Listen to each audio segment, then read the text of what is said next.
a little. It is. He's bringing in a new system. He's bringing in some new defensive coordinators as well, and Jamison Chorister out of UMBC. But it really doesn't matter. Once you get Maryland and Johns Hopkins together, as you mentioned, rankings go out the window, records go out the window. It's the Terps and the Blue Jays. Justin Shockey for Maryland, Matt Narewski for Hopkins. We are underway in the rivalry. Hopkins will have first possession over the course of his career, his 8th goal against Maryland. Justin Shockey in there for the Terps doing the face-off work. It will roll towards Hopkins' side of the field, but it's scooped up by the Terps through Shockey. Good bit of persistence. The Terps' 4th shot of the day. Hopkins had all that relentless pressure on the man-up opportunities, but Maryland came down and got one themselves. As I mentioned, Hopkins has been off to a slow start in the first 2 games of this season. Doesn't really look like that here this afternoon. And another face-off, and Narewski battling it out.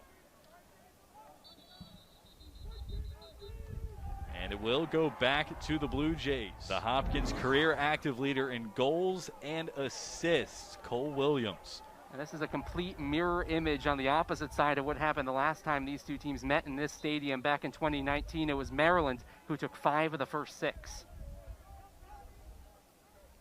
Instead, it's the Blue Jays. Season for Logan Wisnauskas. Wisnauskas now 44 straight games with a point. He's, Bernhardt in the #1 jersey gets a lot of attention for Maryland, but Wisnauskas about all the history of the rivalry and what this game means. The players on the field know it better than anyone else, and you can see the nerves and the choppiness. Put Maryland ahead by 1 for their first lead of the day. 7th of the year for Wisnauskas, and the Terps will have another go. Controlled by certainly changes things. That will change the tenor of both Peter Milliman and John Tillman's huddle at the end of this first quarter. Scooped up by Hopkins and Hopkins. Brendan Hartlove, Ben Curtis here for the Big Ten Networks. The teams swap ends. The score tied at 4. Yeah, it's one thing to wear that #1 jersey that has got so much history and so much acclaim to it in the Maryland program, and then continuing to rise up and up the ranks, Jared Bernhardt. You see up there at the top of your screen, 2nd goal for Jacob Angelis.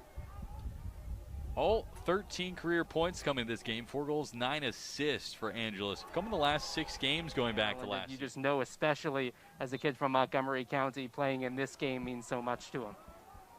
Kyle Prouty has come in to occupy the face-off circle for Johns Hopkins. The senior, and just continues to climb those Maryland history books. And John Tillman was way out onto the field to have a conversation with the referee. I'm not sure he liked how high Logan Wisnauskas got hit there. But the Terps will have another offensive.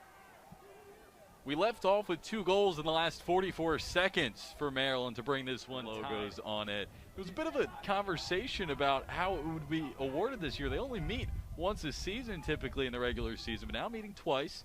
They are going to award it both times. Teams agreed on that. Does seem like the fair way to do things. We're back underway in the second half. Hopkins on Jared Bernhardt as he comes over will get looked at by the training staff for the Terrapins. There's still about Fairman up to his 3rd goal on the season. We talked about how he doesn't get on the score sheet as much this season. Still has that goal-scoring instinct, though. 7th career goal for Fairman against Johns over Hopkins. About 8:30 left to play here in the 3rd. Wurzburger from back in 88 to 91.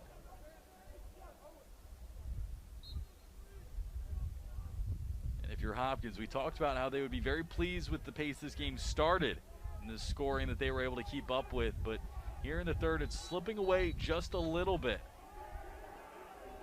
And there's a whistle against Hopkins, so Maryland will get it play back here in his home stadium for the last time. 4th goal of the day for Jared Bernhardt to lead all scorers for either side. And hey, of course you'd want to score every single goal that you can in this rivalry, but knowing what it means to win this game, John Tillman asking his team to do some different things. Another win by Shockey, and he lobbed it forward. It's somehow in the back of the net. I think it was Maltz that got the... So we'll see who they officially give it to in a moment. There might be some conversations in the locker room afterwards who actually got it. But nonetheless, Maryland is a great move by Maltz, and Wisnauskas found him with a good pass. And Maryland can 4th it was such a tight affair as we went through the first 2 quarters of action. And it's really just kind of changed on a dime here in the second half. In the first 2 games, and just is able to find his way to the back post. Jared Bernhardt draws the extra defender and all the attention of the defense, and just able to outlet it to Kyle Long. So the first assist on the day for Jared Bernhardt, just to go along with his 4 goals, no big deal. But it's Kyle Prouty in the face-off circle for Hopkins once again, and he picks up a win. But you just know there's going to be a little extra fire for Johns Hopkins. On the day, a lot of numbers moving around there, especially as the Terps continue to put up these big numbers over Hopkins. On the day, climbing up the assist charts. And we talk about, we've mentioned before the 2019 game doing a lot to unbalance the Maryland defense. And he's gotten open on a lot of occasions as well, and Hopkins weren't able always to find them as much as they may have wanted, as we're going to get a flag here. It was Connor Calderon who's in there doing the face-off battles for the Terrapins.